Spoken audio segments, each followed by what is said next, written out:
primary elections in Indiana and Ohio have drawn the latest battle lines for the United States midterm elections in November, while underscoring Trump's continued sway over Republican voters. In Ohio, voters on Tuesday picked the candidates who will face off in the consequential election, with Democrats picking former Senator Sherrod Brown to take on Republican John Husted.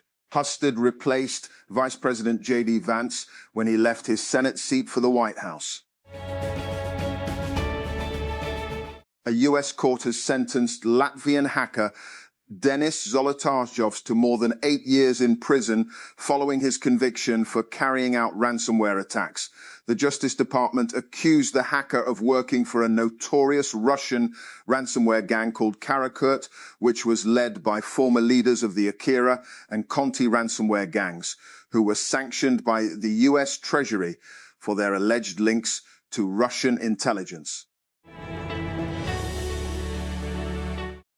In late August 2017, key figures at OpenAI, then a small non-profit research lab, gathered to discuss how they would create a for-profit to commercialize its technology and raise the funds needed to realize AGI. Elon Musk was demanding full control of the company and had just given each of his co-founders a Tesla Model 3. CTO Greg Brockman said he saw that as a way of buttering them up at a time when Musk and Sam Altman were vying to win support for their respective visions of the company's future. OpenAI's head of research, Ilya Sutskever, had commissioned a painting of a Tesla to give Musk during the meeting as a friendly gesture. Islamabad. PTI Secretary General Salman Akram Raja on Wednesday maintained that the formation of the Punjab Coordination and Monitoring Committee would not be discussed, as the party leadership planned to raise the issue in the upcoming party meeting. The composition of the aforementioned committee has been a subject of internal rift within the party, with leaders opposing the nomination of Amjad Khan Niazi as the convener of the body, as he had parted ways with the party in the wake of May 9, 2023 protests. And Israel struck Beirut on Wednesday for the first time since agreeing to a ceasefire with Hezbollah last month, with Israel claiming it targeted a commander of the group's elite Radwan force in the city's southern suburbs. Israeli Prime Minister Benjamin Netanyahu and Defense Minister Israel Katz announced the action in a joint statement. Israeli media reported that the commander was killed in the strike, but there was no immediate confirmation from the Israeli military or Hezbollah. Israeli forces have targeted Beirut's southern suburbs for the second time on Wednesday, causing a loud explosion and extensive damage. The Israeli army confirmed the attack and said it was targeting Malek Balu, a commander of Hezbollah's Radwan force. And DeepSeek is in talks to raise its first round of venture capital, and in just a few weeks, its potential valuation has soared from $20 billion to $45 billion, the Financial Times and Bloomberg reported. And the Chinese AI lab came to prominence in early 2025 after launching a large language model that trained on a fraction of the compute power and at a fraction of the cost of the big US models like those from OpenAI and Anthropic. And it has since kept reasonable pace with the top models in the world in areas like reasoning and coding, while remaining open weight. Versions are freely available on Hugging Face. SpaceX, Elon Musk's space company that also houses his AI company, XAI, is considering spending $55 billion, at least initially, to build a semiconductor factory in Grimes County, Texas, according to a proposal on the county website. The company estimates it may spend a total of $119 billion on the project, which would be a multi-phase, next-generation, vertically integrated semiconductor manufacturing and advanced computing fabrication facility, according to the filing. AI evaluation startup Braintrust has urged customers to revoke and replace their API keys after an earlier breach of customer secrets. According to an email sent to customers Monday and seen by TechCrunch, the startup confirmed unauthorized access in one of its Amazon Web Services cloud accounts, which contained API keys used by customers for accessing cloud-based AI models. And the players struck their crutches against each other as they chase a football, as well as a larger dream of competing at the global level. Children shriek with joy as they watch a goalkeeper dive to block an attempt with her remaining hand. And amputee football, a seven-a-side version of the game in which players roam the field on crutches and goalkeepers have one arm, has grown steadily in Rwanda over the past decade. And players say they have found a community on the field after embracing a sport some never imagined they could play. Pakistani players and teams will be able to participate in multilateral events hosted by India, but bilateral events remain off the table, India's sport ministry said on Wednesday. India also said the visa process for sportspersons and officials will be simplified, while office bearers of international sport governing bodies will be granted multi-entry visas. And Apple has agreed to pay $250 million to settle a class action lawsuit over how it marketed its AI features ahead of the launch of the iPhone 16. The Financial Times was the first to report the news, and the lawsuit alleged that Apple exaggerated the breadth of features Apple Intelligence would bring, which included a significantly upgraded version of its assistant Siri. And the complaint alleges that the company created the impression that advanced AI capabilities would be available to users sooner than they actually were. In particular, and the plaintiffs allege that Apple overstated both the readiness and functionality of these features, particularly the promised improvements to Siri, which have yet to fully materialize. You might think the big story out of Match Group's first quarter earnings is Tinder's turnaround. The dating app's revenue is slightly up again after quarter of declines, but we'd like to point to a comment the chief financial officer made about how the company is slowing its hiring right now because it needs more money to pay for AI tools for its employees. Genesis AI, a startup that raised a $105 million seed round to build foundational AI for robotics, has unveiled its first model, GN 26.5, and it comes with surprise hands. In a demo video, the company showcased various advanced tasks performed by a set of robotic hands it has designed in-house.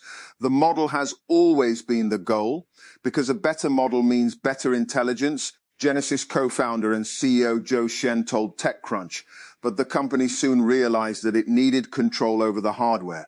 So we decided to go full stack, he said. Google is updating search to refine its AI experience by adding additional context to links like conversations from web forums, as well as a feature that highlights links from a user's news subscriptions while citing web forums and discussion boards can help users find answers to more niche queries. This design choice could also prove chaotic.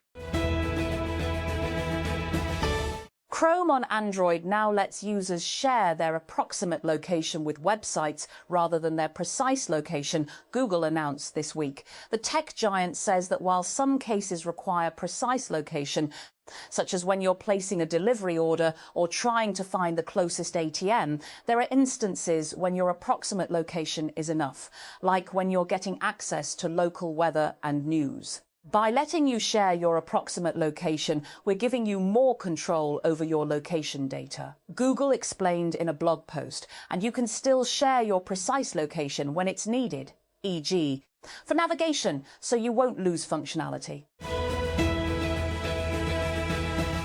Suzuki has finally launched the much-anticipated Fronx in Pakistan after months of speculation surrounding its local debut.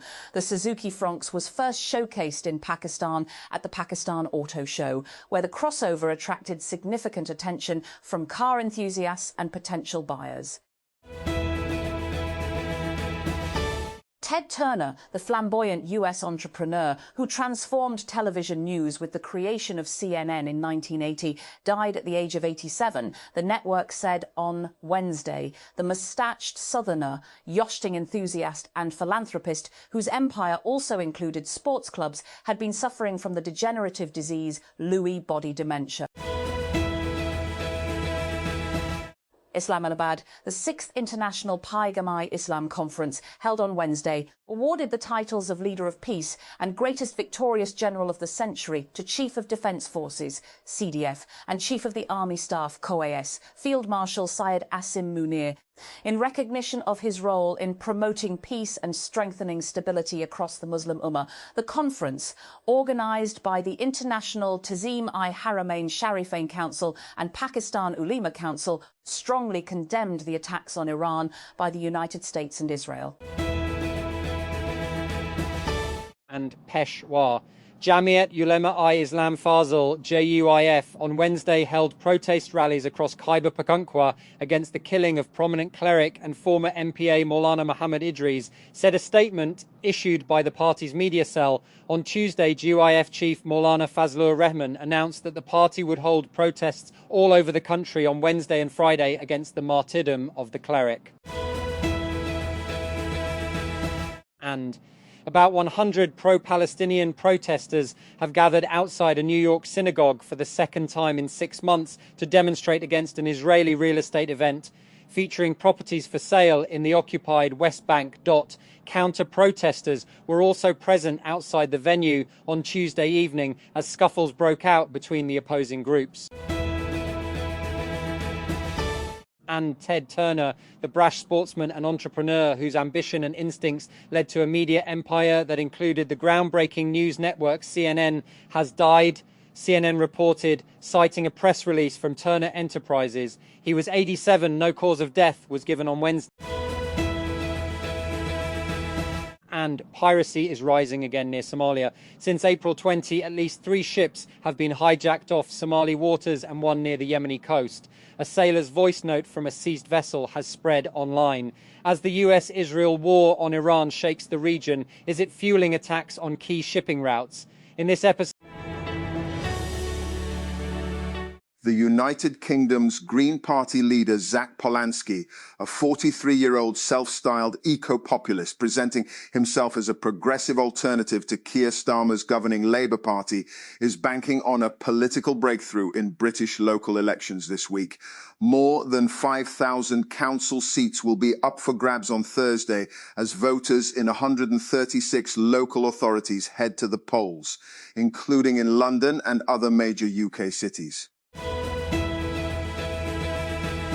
At least 4 people have been killed in political unrest after Indian Prime Minister Narendra Modi's Hindu Nationalist Party won the state election in West Bengal. Police and party officials say Modi's Bharatiya Janata Party, BJP, swept the polls in its first ever victory in the key eastern state, home to about 100 million people, winning 206 of the 294 assembly seats, according to results announced on Tuesday. The year keeps moving swiftly, and so is all of our planning for TechCrunch Disrupt 2026. We have an exciting new panel in store for founders in need of merger and acquisition advice. But first, we have a limited time ticket offer to share. Disrupt will once again be held in San Francisco's Moscone West from October 13-15. And for a limited time, attendees can also bring a colleague, co-founder, investor, or teammate for less. You can buy one Disrupt 2026 pass here and get 50% off a second pass of the same ticket type with a limited time offer that ends May 8 at 11:59 p.m. PT. Aurora Innovation will start hauling loads in driverless trucks for distribution giant McLean, the latest company to adopt the startup's autonomous vehicle technology following a multi-year pilot program. Under the commercial agreement announced Wednesday, trucks outfitted with Aurora's self-driving system will be used to transport goods between Dallas and Houston. These trucks will operate autonomously and will not have a human safety driver on board who can take over. However, Aurora will still have what it describes as a human observer sitting in the cab who does not operate the vehicle, per an agreement it has with truck manufacturer PACCAR. When companies are looking for opinions or advice on a project, they tend to go to LinkedIn or use expert networks such as GLG, Third Bridge, or Alpha Sites. but they often don't find quality inputs despite their searches.